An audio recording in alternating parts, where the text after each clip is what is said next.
কথা বলবো চাই। বলো। আজকে 5 বছর থেকে মা মারা গেছে, তো একজন মেয়ে মানুষের বহুত দরকার আমরা বাড়ি। বাবা তুমি তো আমার মনের কথাই কইছো। ওই পারে ঘটক সাহেবরে গিয়া কথাটা কয়া দাও যে বাবা ডাকছে, কিছু একটা আলাপ করবো। হ্যাঁ আমি যাই তাহলে। হ্যাঁ যাও। ঘটক সাহেব বাড়িতে আছে নাকি?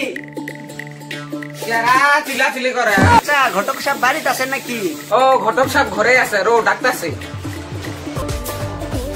তো বাবা কিসের লেগে আছে?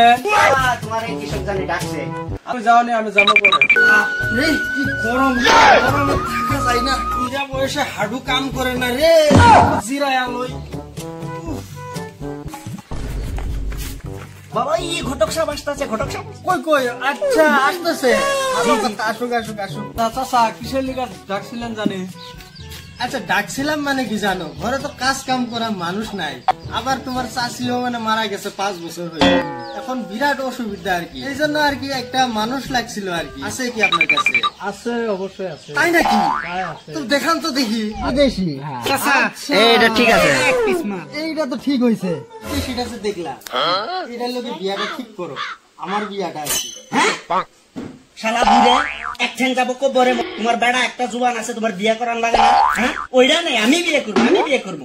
কথা কইছো এটা? হ্যাঁ আচ্ছা আমি বিয়া করলে দোষটা কি? হ্যাঁ আমার কি মন যায় না শ্বশুর বাড়ি যাওয়ার? এই 5 বছর আগে গেছিলাম শ্বশুর বাড়ি, এখনো শ্বশুর বাড়ি সহে দেই নাই। হ্যাঁ আমার মন যায় না? না চাচা, তোমার তো মন যায়, তোমার হাডুর সাথে হাডু বাড়ি লাগে যায়।